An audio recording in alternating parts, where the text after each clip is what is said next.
Hello everyone, आज का हमारा टॉपिक है लैंग्वेज एक्विजिशन। हम पढ़ेंगे भाषा अधिगम और भाषा अर्जन के बारे में कि हम कोई भी भाषा को कैसे सीखते हैं। भाषा को सीखने के भी हमारे अलग अलग तरीके होते हैं, तो उनके बारे में आज हम बात करेंगे। तो सबसे पहले तो कि डिफरेंस क्या है लर्निंग में और एक्विजिशन। लर्निंग और एक्विजिशन दोनों ही शब्दों का कई बार जो है एक दूसरे के स्थान पर यूज हो जाता है, लेकिन दोनों में फर्क बहुत है और इसी फर्क के बारे में आज हम पढ़ेंगे।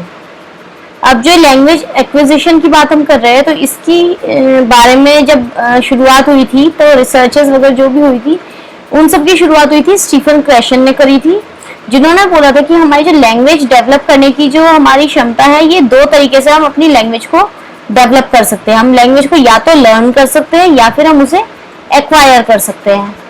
अब लर्निंग और एक्वायरिंग में क्या फर्क है कि एक्वायर मतलब कि बिना सोचे समझे, बिना स्पेशल एफर्ट्स के हम किसी चीज को सीख लेते हैं, और लर्निंग मतलब कि हमने बहुत ज्यादा एफर्ट्स डाल के किसी चीज को हमने सीखा है। अभी डिटेल में पढ़ेंगे इसके बारे में। अब देखिए, सबसे पहले लर्निंग क्या है? आर्टिफिशियल है। क्यों? क्योंकि हम उसमें एक्स्ट्रा एफर्ट्स डाल रहे हैं। जबकि एक्विजिशन हमारा नेचुरल मेथड हो गया, क्योंकि हम उसमें एफर्ट्स नहीं डाल रहे। जब एक बच्चा छोटा होता है, तो जो अपनी वो फर्स्ट लैंग्वेज सीखता है, अपनी मदर टंग या पेरेंट्स के साथ जो भी वो उसकी फर्स्ट लैंग्वेज होती है, उस लैंग्वेज को कभी भी प्रेशर में या कभी भी एक इनफॉर्मल वे में नहीं सीखता। वो नेचुरली उस लैंग्वेज को जब वो सुनता है अपने पेरेंट्स को, उनकी साउंड्स को वो रिलेट करता है, साउंड्स को समझने की कोशिश करता है, उन शब्दों का मतलब वो समझता है। तो ये एक नेचुरल प्रोसेस है। हम जो भी बच्चा फर्स्ट लैंग्वेज सीखता है, वो उसका एक्विजिशन है, वो नेचुरल प्रोसेस रहेगा। जबकि जब बच्चा एक प्रॉपर स्कूल्स में आ जाता है, देन स्कूल में उसको अलग अलग लैंग्वेज सिखाई जाती है, संस्कृत सिखाई जाती है, फ्रेंच, जर्मन, जो भी अलग अलग लैंग्वेजेस बच्चों को सिखाई जाती है, तो वो लैंग्वेजेस उसे प्रॉपरली फीड कराई जाती है, उसे अच्छे से एक एक रूल्स के थ्रू उन्हें समझाया जाता है। तो वो एक आर्टिफिशियल मेथड हो गया। तो वो है हमारा लर्निंग। जो फर्स्ट लैंग्वेज सीखी वो एक्विजिशन है, और जो भी सब्सिक्वेंटली हमने जो भी एफर्ट्स पुट ऑन करे लैंग्वेज को सीखने में, वो हमारी लर्निंग है। ऐसी अब लर्निंग जो है टेक्निकल है, क्योंकि उसमें हम टेक्निकल जो भी उसके रूल्स है उन चीजों को समझ रहे हैं। जबकि एक्विजिशन में हम उसको पर्सनल लेवल पर उन चीजों को समझने की कोशिश कर रहे हैं। जब भी हम कोई भी लैंग्वेज लर्न करते हैं, तो हमारी प्रायोरिटी रहती है कि हम उस लैंग्वेज को लिखना सीखे, और लिख लिख कर उसको बोलना भी प्रायोरिटी है, बट हमारा मेन फोकस रहता है राइटिंग पर। और जो हमारा एक्विजिशन है, उस पर हम मोस्टली स्पोकन वे में ही उस पर ध्यान रहता है। जब बच्चा छोटा होता है, तब भी वो लिखना शुरू नहीं करता, बट वो लैंग्वेज को बोलना शुरू कर देता है। जो लर्निंग है उसकी थ्योरी है, मतलब उसको हम थ्योरी की तरह से सीखते हैं लैंग्वेज एनालिसिस के फॉर्म में, कि हम उस पर्टिकुलर लैंग्वेज की ग्रामेटिकल रूल्स को एनालाइज करते हैं, देन उसके बेस पे हम उस लैंग्वेज को सीखते हैं। जबकि जो एक्विजिशन है उसे हम प्रैक्टिस के थ्रू सीखते हैं। जो बच्चा भी होता है छोटा, वो रेगुलरली उन टर्म्स को अपनी डेली लाइफ में यूज करते रहता है, प्रैक्टिस करता है, जिसकी वजह से वो धीरे धीरे उस लैंग्वेज को यूज करना सीख जाता है। लर्निंग के लिए हमें फॉर्मल इंस्ट्रक्शन चाहिए, फॉर्मल आर्टिफिशियल एटमॉस्फेयर में वो लर्निंग की जाती है। जबकि एक्विजिशन में हमारे लिए मीनिंग इंपॉर्टेंट है। जो बच्चा जब अपनी लैंग्वेज सीखता है, तो वो मीनिंग पे ज्यादा फोकस रहता है। उसे वो कुछ कुछ टर्म्स को रिपीटेडली अलग अलग कॉन्टेक्स्ट में भी यूज करने की कोशिश करता है, जिससे कि उसे समझ में आ जाए कि वो उस वर्ड का मतलब क्या है और उस वर्ड को किस कॉन्टेक्स्ट में यूज करना सही तरीका है। लर्निंग को हम डिडक्टिव मेथड से सीखते हैं। डिडक्टिव मतलब कि हमें पहले सारे रूल्स समझा दिए जाते हैं, देन उन रूल्स के थ्रू हम लैंग्वेज को एक्सप्लोर करते हैं। जबकि एक्विजिशन में हम लैंग्वेज को एक्सप्लोर करते हैं, एक्सप्लोर करते करते फिर हम उसके रूल्स को अंडरस्टैंड करते हैं। इसमें हमारा फोकस रूल्स पर नहीं होता। एक्विजिशन में हमारा फोकस रहेगा कि हमें लैंग्वेज आ जानी चाहिए। रूल्स क्या है? अगर आप छोटे बच्चे से भी कभी कम्युनिकेट करें, उसे नहीं पता कि सबसे पहले वो जो है सब्जेक्ट यूज करेगा, ऑब्जेक्ट यूज करेगा, वर्ब करेगा, क्रिया, संज्ञा, इन चीजों के बारे में बच्चे को नहीं पता। लेकिन जब हम कोई लैंग्वेज लर्न कर रहे हैं, तो सबसे पहले हमारा फोकस रहेगा कि उस भाषा की जो है भाषा की क्रिया के बारे में, संज्ञा, सर्वनाम, इन सब चीजों के बारे में हमारा जानने में ज्यादा फोकस रहेगा। जब हम लर्निंग करेंगे तो हम कॉन्शियसली करेंगे, हमारा माइंड एक्टिव होगा और एफर्ट्स हम डालेंगे उस चीज को सीखने में। जबकि एक्विजिशन सबकॉन्शियस प्रोसेस है, इसमें हम एफर्ट्स नहीं डालते कि आज मुझे ये 10 वर्ड्स को लर्न करना है, ऐसा कभी नहीं होता। बच्चे जैसे जैसे इन्वायरमेंट में रहता है, वो इंटरेक्ट करता है, चीजों के वो मतलब अपने आप ही निकालना शुरू कर देता है।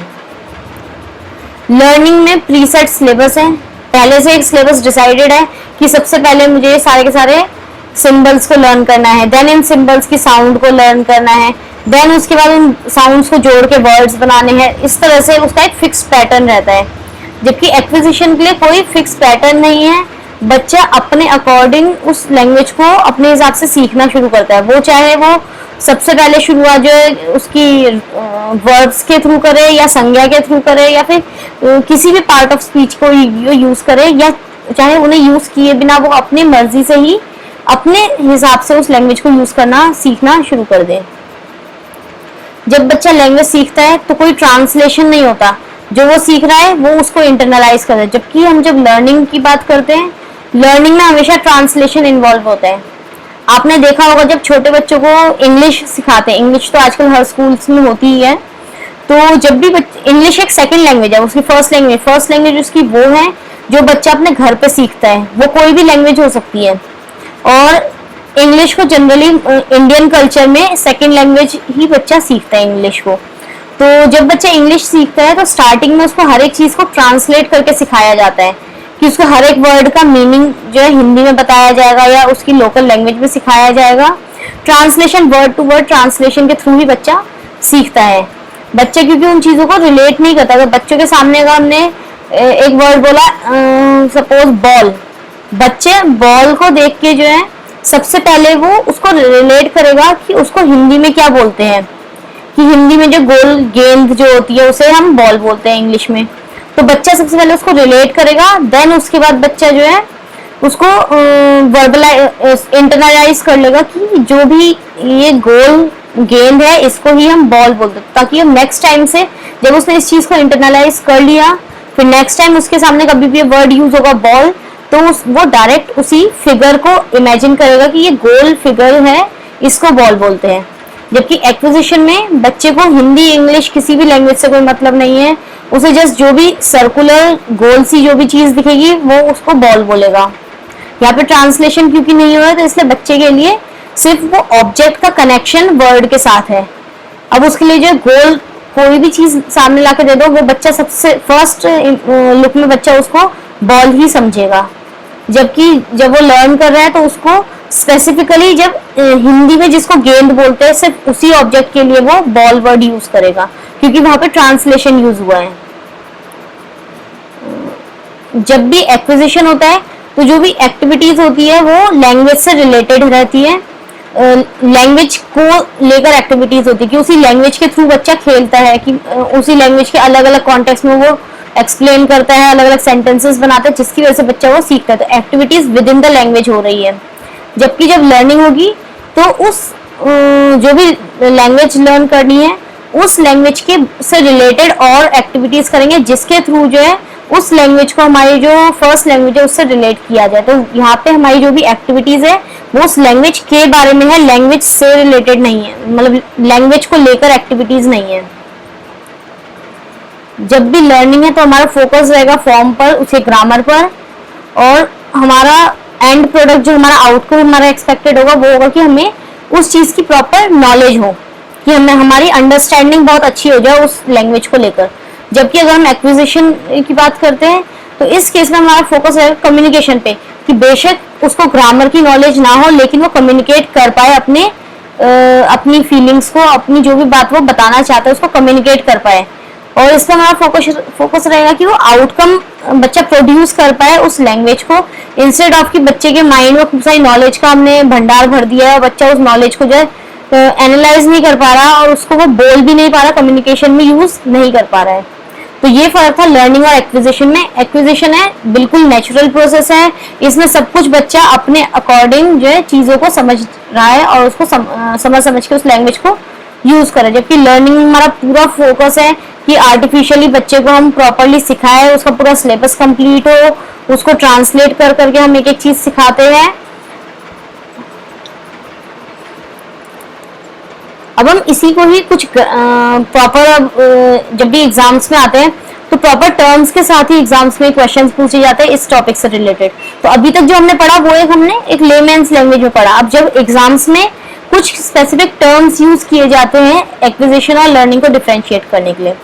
एक्विजिशन जैसे कि इम्प्लिसिट है क्योंकि वो इंटरनल प्रोसेस है, सबकॉन्शियस है। लर्निंग एक्सप्लिसिट है, उसको फोर्सफुली या आसपास के हमारे इन्वायरमेंट के थ्रू हमें वो चीज करवाई जा रही है, वो एक्सप्लिसिट है और कॉन्शियस है। एक्विजिशन इनफॉर्मल सिचुएशन है क्योंकि हम उसको बिल्कुल एक नेचुरल वे में हम उसको सीखने की कोशिश कर रहे हैं, जबकि लर्निंग में एक फॉर्मल सिचुएशन इन्वॉल्व हो जाती है।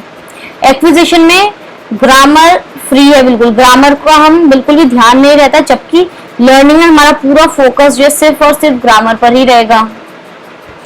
Acquisition depends on our attitude कि हम अपने आसपास जो भी लैंग्वेज हमारे आसपास बोली जा रही है उसको लेके हमारा क्या एटीट्यूड है कि हम कितनी जल्दी उन वर्ड्स को, नए टर्मिनोलॉजीज को ग्रास्प कर पा रहे हैं। एक छोटा बच्चा कितनी जल्दी, उसकी कैचिंग पावर कैसी है कि उसके सामने कोई वर्ड बोला गया उसके पेरेंट्स के थ्रू, उसने कितनी जल्दी उस वर्ड को कैच करके अलग अलग एक्सपीरियंसेस में उसको उस वर्ड को यूज किया उसने। जबकि लर्निंग हमारे एप्टीट्यूड पे डिपेंडेड है कि एप्टीट्यूड मतलब कि हम मेंटली जो उस चीज को कितना फोकस देकर उस चीज को लर्न कर रहे हैं। जो एक्विजिशन है उसमें स्टेबल ऑर्डर ऑफ एक्विजिशन है, जबकि लर्निंग है उसमें है सिंपल टू कॉम्प्लेक्स में हम हमेशा फॉलो करते हैं कि सबसे पहले हम इजी वाली चीज सीखेंगे, उसके बाद डिफिकल्ट, उसके बाद डिफिकल्ट, हम सिंपल से कॉम्प्लेक्स की हो जाएंगे। जबकि हम एक्विजिशन में ऐसा नहीं कर रहे, उसमें हम जो भी चीज बच्चे को ग्रास्प कर रही है, बच्चे को इजीली जो चीज अवेलेबल है, बच्चा सबसे पहले वो चीज सीख रहे हैं, देन वो मूव ऑन कर रहा है नेक्स्ट चीज पर। इसमें जरूरी नहीं है कि बच्चा सबसे पहले जो है जैसे स्कूल्स में क्या होता है कि हम बच्चे को कोई भी लैंग्वेज सिखाते तो पहले 2 लेटर के वर्ड सिखाते हैं, फिर 3 लेटर के सिखाते हैं, फिर 4 लेटर के सिखाते हैं, 5 लेटर के सिखाते हैं। इस तरह से स्लोली हम सिंपल टू कॉम्प्लेक्स जाते हैं। बट जरूरी नहीं है, एक्विजिशन में हो सकती है बच्चा पहले 5 लेटर वाले शब्द बोलना सीख जाए, उसके बाद जाके वो कोई 2 लेटर वाला शब्द बोलना सीखे। तो इसमें हमारा ऑर्डर फिक्स नहीं है, हमारा ऑर्डर चेंज ऑन होते रहता है। अब हम पढ़ते हैं एक्विजिशन के बारे में। एक्विजिशन क्या है, जैसे कि अब तक आप समझ ही गए होंगे कि जो भी लैंग्वेज को हम इनफॉर्मल वे में अपने हिसाब से विदाउट ग्रामर पे फोकस करें, अपने नेचुरल एनवायरनमेंट से सीखते हैं, वो है acquisition. Acquisition refers to the process used for developing native languages and often learned through absorption in one's early years home environment. देखिए इसमें भी यही बताया गया है कि नेटिव लैंग्वेज जो भी हमारी फर्स्ट लैंग्वेज है उसको सीखने के प्रोसेस को हम एक्विजिशन बोलते हैं। और ये हमारे होम एनवायरनमेंट में जो भी लैंग्वेज यूज हो रही है उस लैंग्वेज को एब्जॉर्ब करके उसी के थ्रू हम सीखते हैं। Acquisition is subconscious acceptance of knowledge where information is stored in the brain through the use of communication। ये एक सबकॉन्शियस है, इसमें हम जो भी चीजें हमारे आसपास हो रही है उस चीज को हमारे ब्रेन में स्टोर किया जा रहा है ताकि हम उसको अलग अलग कॉन्टेक्स्ट में यूज करके उसका मीनिंग इंटरप्रेट कर सके। जबकि अगर लर्निंग की बात करें तो लर्निंग हमारा प्रोसेस है नई understanding, knowledge, behaviour, skills, values, attitude, इन सब चीजों को लर्न करने का, जो भी हम नई चीज सीख रहे हैं। एक्विजिशन में हम ऑलरेडी हमारे आसपास जो चीज है उनको सीख रहे हैं, जबकि लर्निंग में हम नई चीज को सीखेंगे। फॉर एग्जाम्पल लर्निंग में occur as a result of habituation और क्लासिकल कंडीशनिंग और operant conditioning as a result of more complex activities such as play seen only in relatively intelligent animals. इसमें क्या है कि अगर हैबिचुएशन हो रही है कि आपको किसी भी चीज की हैबिट फॉर्म कराई जा रही है, जैसे कि अगर आप किसी एक पर्टिकुलर एरिया में जाए जहाँ पे बहुत ज्यादा शोर हो रहा है, शुरू में आपको उस एरिया में रहने में, आपको एडजस्ट करने में बहुत प्रॉब्लम होगी, बट कुछ टाइम बाद धीरे धीरे 10-15 दिन, 5-10 दिन, आपके हिसाब से बॉडी पे डिपेंड करता है कि वो हमारी बॉडी उस सिचुएशन में कितनी इजीली मोल्ड हो जा रही है। तो कुछ टाइम बाद हमें उस चीज की हैबिट हो जाएगी, फिर हम उस जो भी शोर की आवाज है उस चीज से हमें डिस्टरबेंस क्रिएट नहीं होगी, क्योंकि हमारी बॉडी ने उस चीज को इंटरनलाइज कर लिया है और वो चीज अब हमारे लिए डिस्टरबेंस के फॉर्म में डिस्टरबेंस क्रिएट नहीं करेगी। या फिर जैसे क्लासिकल कंडीशनिंग, ऑपरेंट कंडीशनिंग, इसमें क्या है, हम जो भी चीजें उससे कंडीशन हो चुके होते हैं, कंडीशन हो जाता है हम उस चीज से, तो सो दैट कि हमारे जो भी हमें लर्न करना था वो चीज हम कंडीशनिंग के थ्रू हमारी बॉडी इंटरनलाइज कर ले उस चीज को। अब लर्निंग भी अलग अलग टाइप की होती है। सबसे पहले जैसे कि एसोसिएटिव लर्निंग। एसोसिएटिव लर्निंग में क्या है कि हम चीजों को जो है एसोसिएट करते हैं, जैसे कि स्टिमुलस और रिस्पॉन्स आपस में जो है एसोसिएटेड रहते हैं, कि अगर मैंने ये किसी चीज पे टच किया, वहां से मुझे जो है हीट मिली, तो मेरा रिस्पॉन्स आया कि मेरे को अपना हाथ हटाना है, तो ये एक स्टिमुलस रिस्पॉन्स वाली चीज आ गई। सेकेंड टाइप है नॉन एसोसिएटिव। नॉन एसोसिएटिव जो कि जैसे अभी हमने बात करी कि कहीं पे अगर आपको बहुत ज्यादा शोर आ रहा है, धीरे धीरे आपने उस शोर को इंटरनलाइज कर दिया, फिर बाद में वो शोर आपके लिए एक डिस्टरबेंस नहीं है, तो आपने ये लर्न कर लिया उस इन्वायरमेंट में, उस इन्वायरमेंट के साथ रहने में आपने एडजस्टमेंट कर लिया, उसको लर्न कर लिया है। थर्ड है हमारा एक्टिव लर्निंग। एक्टिव लर्निंग में जब बच्चा एक्टिवली होके इन्वॉल्व रहता है कोई एक्टिविटीज के थ्रू या फिर ग्रुप प्रोजेक्ट या पीयर लर्निंग के थ्रू, इस तरह से जब भी बच्चा का माइंड एक्टिव है, फिजिकली भी वो एक्टिव है और मेंटली भी वो एक्टिव होके उस चीज में लर्निंग में इन्वॉल्व है। नेक्स्ट है ऑब्जर्वेशनल लर्निंग। ऑब्जर्वेशनल लर्निंग जैसे कि एक छोटा बच्चा होता है, वो अपने पेरेंट्स के एक्सप्रेशन, फेशियल एक्सप्रेशंस को देख के ही वो समझ जाता है कि उसके पेरेंट्स क्या कहना चाहते हैं या उनका मूड कैसे है, कि वो गुस्से में है, वो हंसी मजाक करने वाले मूड में है। तो ये चीज बच्चा बचपन से ही उनके फेशियल एक्सप्रेशंस को ऑब्जर्व करके सीखता है। सेम यही चीज बच्चा जब स्कूल में जाता है तो टीचर के फेशियल एक्सप्रेशंस को ऑब्जर्व करने की कोशिश करता है, और अपने आसपास के दोस्तों की भी वो ऑब्जर्वेशन के थ्रू ही उनको समझने की कोशिश करता है। Next is episodic learning. इसमें क्या होता है, हमारा ब्रेन छोटे छोटे इवेंट्स को एपिसोड के फॉर्म में हमारे माइंड में स्टोर करता है। जैसे कि सपोज हमारा बर्थडे है, तो हमारे बर्थडे के दिन कुछ स्पेशल इवेंट हुआ, कुछ स्पेशल हुआ, तो वो एक एपिसोड के फॉर्म में हमारे ब्रेन में स्टोर हो जाएगा। सेम ऐसे ही बच्चा जब फर्स्ट डे स्कूल गया, तो वो एक एपिसोड हो गया उस बच्चे के लिए, वो उसके ब्रेन में एक एपिसोड के फॉर्म में स्टोर हो जाएगा, कि एक तरह से इसे आप इवेंट के फॉर्म में बोल सकते हैं, कोई स्पेशल इवेंट, वो आपका एक एपिसोड के फॉर्म में स्टोर हो जाएगा। Last is rote learning. Rote learning में क्या होता है कि हम बिना मतलब समझे सिर्फ उस चीज को ग्रास्प करना शुरू कर देते हैं।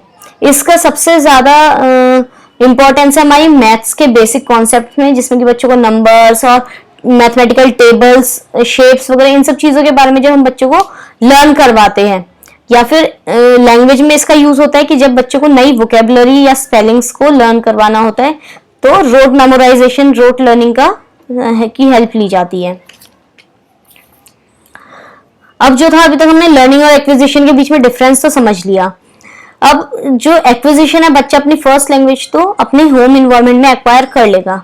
अब जब वो स्कूल जाएगा या जो भी उसका नेक्स्ट प्रोसेस होगा सेकेंड लैंग्वेज को सीखने के लिए, तो जो सेकेंड लैंग्वेज जब वो सीखेगा, तो वो उस टाइम पे उसे एक्वायर करने में क्या क्या, किस तरह से वो उसे एक्वायर करेगा और क्या किस तरह से उसकी लर्निंग स्टेप ऑन फोल्ड होगी, उस चीज के बारे में अब हम पढ़ेंगे कि लैंग्वेज कैसे एक्वायर करेगा बच्चा।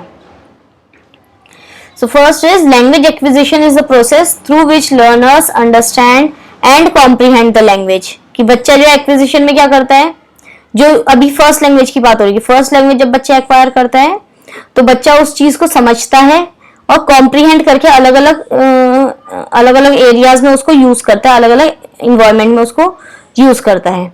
दे acquire the ability to understand the word, produce meaning out of the word and frame sentences to communicate.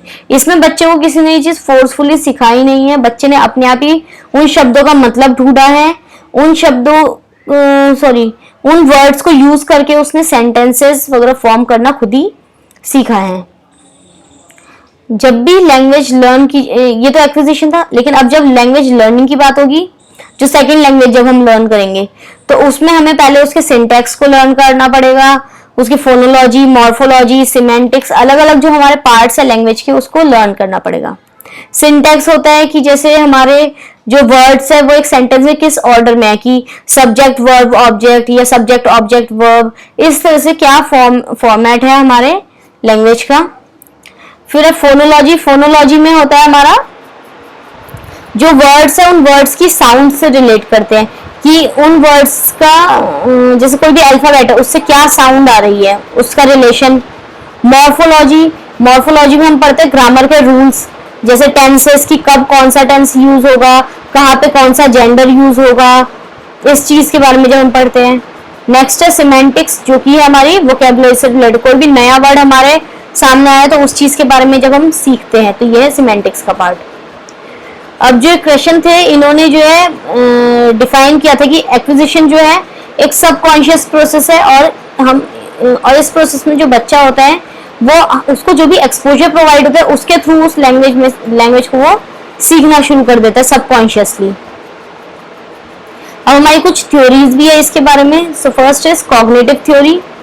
Cognitive theory ये बोलती है कि जो हम लैंग्वेज लर्न करते हैं वो एक मीनिंगफुल प्रोसेस, जो भी हमारे आसपास जो भी चीजें हो रही हैं, हम नए इवेंट्स और पुराने इवेंट्स को कंबाइन करके एक मीनिंगफुल प्रोसेस के फॉर्म में, मीनिंग्स के थ्रू उस चीज को हम समझते हैं। The cognitivist propose that learning is a meaningful process of relating new events to the already existing ones. It includes the procedure of selecting the most appropriate grammar rules for language use, the correct vocabulary and pragmatic conventions. इसमें क्या है कि हम अपने जो भी हमें language सीखनी है उसके लिए हम एक्टिवली जो है मीनिंगफुली, मतलब हम अपने माइंड के थ्रू जो भी हम चीज़ें सीख रहे हैं उस चीज़ को इनहेरिट करने की कोशिश करते हैं, कि जो ग्रामर रूल्स हैं उनको, वोकेबलरी को, और pragmatic conventions means pragmatic relate करता है कि जो भी हमारे कम्युनिकेशन के टाइम पे जो हमारे रूल्स होते हैं, जैसे कि अगर कहीं कॉमा है, फुल स्टॉप है, तो वहाँ पे हमें पॉज देना है, या हमारी वॉइस मॉड्यूलेशन किस तरह से होनी चाहिए। तो ये सारी चीज़ों को हम एक्टिवली समझ के लैंग्वेज को लर्न करते हैं। Learning is based on mental process by which learners take in, interpret, store and retrieve information। कि जो लर्नर है उस इंफॉर्मेशन को वो अपने अंदर, अपने माइंड में, ब्रेन में लेता है, उसको इंटरप्रेट करता है, उससे मीनिंग निकालता है, उस इंफॉर्मेशन, मीनिंगफुल इंफॉर्मेशन को, जैसे नए वोकेबलरीज आया, नया उसको कोई रूल पता चला तो उसको स्टोर करता है, एंड देन उसको स्टोर करके देन लेटर ऑन यूज करता है अपनी नेक्स्ट कम्युनिकेशन के टाइम पर। Language learners pay attention to any aspect of language that they are attempting to understand and produce, then they become able to use certain parts of their knowledge through experience and practice. इसमें same वही बात की गई है कि बच्चा या जो भी लैंग्वेज लर्न कर रहा है वो अपने अकॉर्डिंग उस लैंग्वेज को समझने की कोशिश करता है, उसमें से अपना मीनिंगफुल कनेक्शंस बनाता है, और जो जो चीज़ें उसे समझ में आती है उसको फिर लेटर ऑन प्रैक्टिस और एक्सपीरियंस के थ्रू और बेटर फॉर्म में वो लर्न करता है। Next is discourse theory. Discourse theory में ये बोला गया है कि हम जो कुछ भी सीखते हैं, लैंग्वेज जो सीखते हैं वो हमारा कम्युनिकेशन के थ्रू ही हम सीखते हैं। जैसे फर्स्ट वाले में था कि हम चीज़ों को ऑब्जर्व करते हैं, बच्चा इनटेक करता है, देन उससे रूल्स फॉर्मुलेट करता है, देन उसको प्रैक्टिस करता है। जबकि यहाँ डिस्कोर्स थ्योरी में बोला गया है कि वो कम्युनिकेशन के थ्रू ही बच्चा सारी चीज़ें सीख लेता है। This theory emphasises that the language development of a learner should be viewed based on how the learner discovers the meaning of a language through communication, कि वो कम्युनिकेट करते करते उसने उस लैंग्वेज को कैसे समझा है। The discourse theorists argue that a learner is able to use language at various settings if he or she cognized and various forms of competence such as grammatical competence, speech competence, then only language acquisition will take place। मतलब इसमें बोला गया है कि अगर कोई भी person cognitively भी अगर उस लैंग्वेज को कम्युनिकेशन के थ्रू सीख रहा है तो वो अपने ही रूल्स डेवलप करेगा अपने माइंड, क्योंकि हम उसको फॉर्मली रूल्स की नॉलेज नहीं दे रहे हैं, तो वो अपने हिसाब से जो रूल्स है उनको अपने इनटेक करेगा और धीरे धीरे वो अपने आप ही लैंग्वेज को एक्वायर कर लेगा। Therefore, children should be encouraged to deal with accomplishing actions so that it will help them to acquire language। कि बच्चों को ऐसे अपॉर्चुनिटी भी प्रोवाइड की जानी चाहिए, ऐसे अलग अलग जो है इन्वायरमेंट, अलग अलग सेटिंग्स उसको प्रोवाइड करनी चाहिए, जहाँ पे कि बच्चा जो भी वर्ड को सीखने की खुद से कोशिश कर रहा है उस चीज़ को वो ज़्यादा से ज़्यादा यूज़ करके उस लैंग्वेज को एक्वायर करने में उसके लिए ईजी रहे। अब बात है हमारी चॉम्स्की की यूनिवर्सल ग्रामर थ्योरी। ये हमारी लैंग्वेज एक्विजिशन की सबसे इम्पॉर्टेंट थ्योरी है। इन्होंने, चॉम्स्की ने बताया था कि जो भी पर्सन लैंग्वेज एक्वायर करता है तो हमारे सभी ह्यूमन बींग्स के अंदर एक नॉलेज स्टोर्ड है already in the form of linguistics के रूल ना हमारे सबके अंदर ऑलरेडी, हमारे ब्रेन के अंदर ऑलरेडी है। जब बच्चा पैदा होता है ऑलरेडी उसको कुछ ना कुछ ग्रामर की नॉलेज रहती ही है। इन्होंने पहले ही बताया था कि जो हमारी लैंग्वेज है इसमें दो पार्ट्स होते हैं, प्रिंसिपल्स और एक पैरामीटर्स। हर लैंग्वेज में कुछ ऐसी चीज है जो कि हर लैंग्वेज में कॉमन रहती है, जिसकी अगर आप कई बार ऑब्जर्व करेंगे कि मोस्टली ऑलमोस्ट हर लैंग्वेज में सर्टेन टर्म्स की ना मतलब कुछ टर्म्स ना सेम ही रहते हैं, उसमें से थोड़ा बहुत हल्का फुल्का वेरिएशंस हो जाते हैं। कुछ ना कुछ उन वर्ड्स के बीच में कॉमन चीजें रहती ही रहती है। तो ये जो कॉमन चीजें हैं उनको इन्होंने नाम दिया है प्रिंसिपल का। प्रिंसिपल वो है जो कि हमारी हर लैंग्वेज के लिए जो फिक्स है, जबकि पैरामीटर्स क्या है, पैरामीटर्स हमारे हर एक लैंग्वेज के चेंज होते रहे। जो भी लैंग्वेज से रिलेटेड जो भी रूल्स या जो भी हमारे पार्ट ऑफ स्पीच या जो भी हमारे ग्रामर की बात कर ले हम, जो कि वेरी करता है फ्रॉम लैंग्वेज टू लैंग्वेज, तो वो है पैरामीटर। लेकिन जो चीज सब में कॉमन रहता है वो है प्रिंसिपल। जैसे कि जो हर लैंग्वेज की अपनी एक सिंबल्स यूज होते हैं, फोनेटिक्स को यूज किया जाता है, तो ये सारी चीजें हमारी कॉमन है हर लैंग्वेज में। तो ये है हमारे प्रिंसिपल। जब भी हम लैंग्वेज को एक्वायर करेंगे तो हम उनकी जब भी लिखने की बात होगी तो हम सिंबल्स को कैसे लिखना है वो सीखेंगे। हम हर एक सिंबल के साथ एसोसिएटेड जो साउंड है उसके बारे में सीखेंगे। जबकि पैरामीटर हमारे स्पेसिफिकली हर एक लैंग्वेज का अलग अलग रहेगा। तो it states that language makes use of structure dependent operation and he believe that humans may have an इनेट knowledge of this phenomena. तो जो ये कॉमन चीज है, जो प्रिंसिपल्स है हमारी लैंग्वेज के, ये हर एक ह्यूमन बीइंग के अंदर ऑलरेडी एग्जिस्ट करता है बाय बर्थ। ये चीज बाय बर्थ हर एक ह्यूमन बीइंग के अंदर है। Chomsky defines universal grammar as a system of principles, conditions and rules that are elements or properties of all human languages. जितनी भी ह्यूमन लैंग्वेजेस है सब में कुछ ना कुछ कॉमन ग्रामर रहती है। यूनिवर्सल ग्रामर इसीलिए इस थ्योरी का नाम दिया गया कि हर लैंग्वेज में कुछ ऐसा एसेंस है जो कि सब में कॉमन है और जो कि हर एक ह्यूमन बीइंग के अंदर ऑलरेडी एग्जिस्ट करता है। In other words it comprises a set of linguistic universals जो कि सब में कॉमन है। Chomsky categorised these universals as consisting of principles and parameters. जो भी हमने बात करी थी प्रिंसिपल और parameter. The term principle stands for highly abstract properties of grammar underlying the grammatical rules of all specific languages. क्योंकि हर एक भाषा का कॉमन ग्रामर होता है, उसको हम बोलते हैं प्रिंसिपल। जबकि जो पैरामीटर है that refers to the principles that vary in certain restricted ways from one language to another. जो कि हर एक लैंग्वेज का वेरी करता है वो है हमारा पैरामीटर। अब language acquisition, language learning model, इसमें क्या होता है कि जो स्टीफन क्वेश्चन की हमने बात करी थी, उन्होंने जो सेकेंड लैंग्वेज एक्विजिशन के बारे में काफी बताया था। चॉम्स्की ने हमें बताया था कि जो हम फर्स्ट लैंग्वेज एक्वायर करते हैं वो कैसे करते हैं, या हमारे माइंड में जो है लैंग्वेज किस तरह से हम लर्न करते हैं। जबकि स्टीफन क्वेश्चन का फोकस था कि जो हम सेकेंड लैंग्वेज सीख रहे हैं वो हम कैसे सीख रहे हैं। तो इन्होंने बताया था कि हम दो तरीके से सीख सकते हैं, या तो एक्विजिशन या फिर लर्निंग। एक्विजिशन होगा जबकि हम हमारा फॉर्मल मेथड को हम नहीं फॉलो करेंगे, हम ऐसे इन्वायरमेंट में रहेंगे जिस इन्वायरमेंट में ऑलरेडी वो लैंग्वेज यूज होती है। तो धीरे धीरे हमारा ब्रेन उस लैंग्वेज को इंटरप्रेट करके इनटेक करेगा उस लैंग्वेज के वर्ड्स को, और ऐसे ऐसे हम सीख जाएंगे। जबकि दूसरा मेथड है लर्निंग, जिसमें कि फोर्सफुली हमें एक सिलेबस प्रोवाइड किया जाएगा, हम उसे स्टेप बाय स्टेप जो है फ्रॉम सिंपल टू कॉम्प्लेक्स हम उस चीज को लर्न करना शुरू करेंगे। इसमें कॉन्शियसली हम उस चीज को लर्न करेंगे।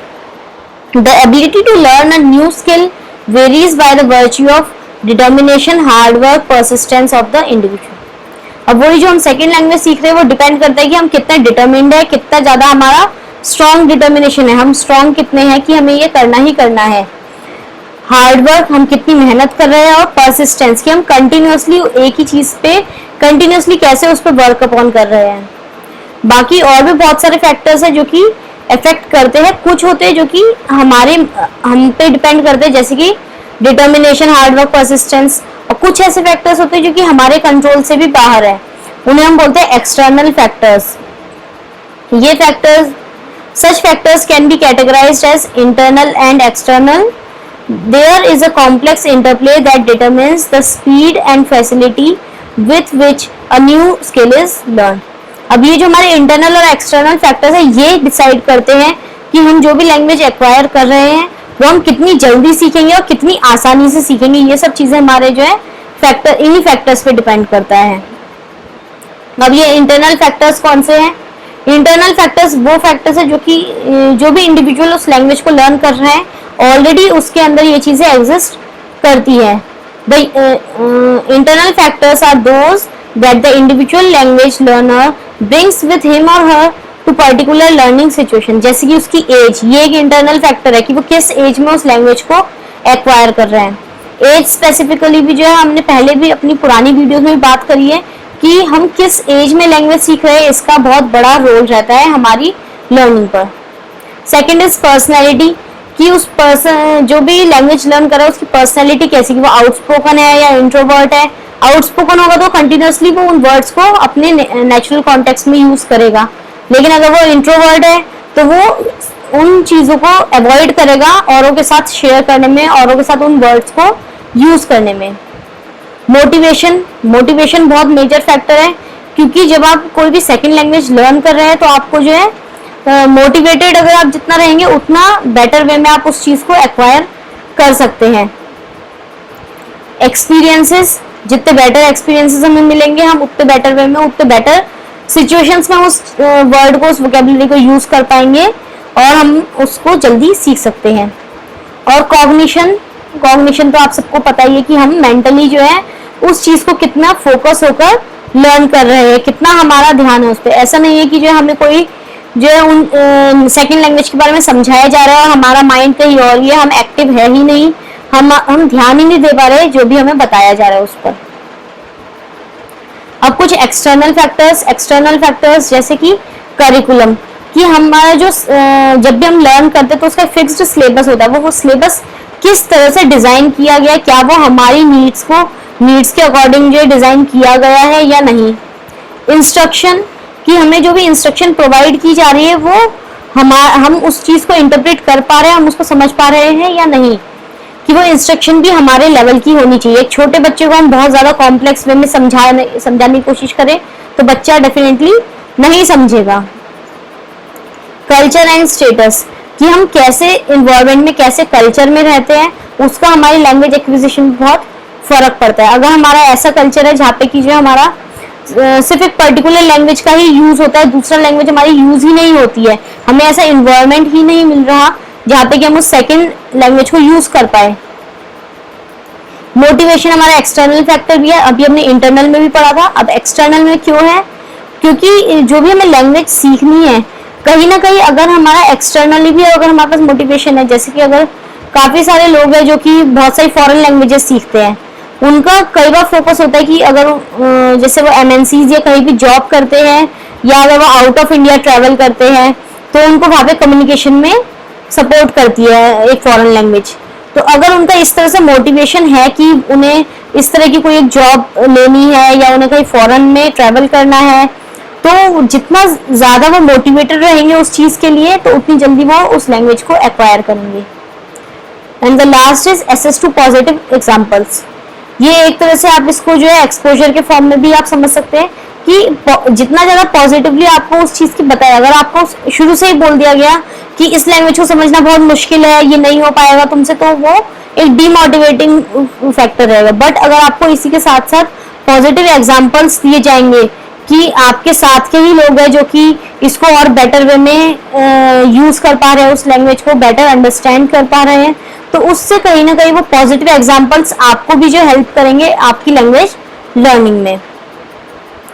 तो ये था हमारा आज का टॉपिक। आपको ये वीडियो कैसी लगी वो हमें कमेंट सेक्शन में बताइए, और इसी तरह की और वीडियोस को रेगुलरली अपडेट रहने के लिए हमारे इस चैनल को सब्सक्राइब कीजिए और वीडियो को लाइक कीजिए। Thank you.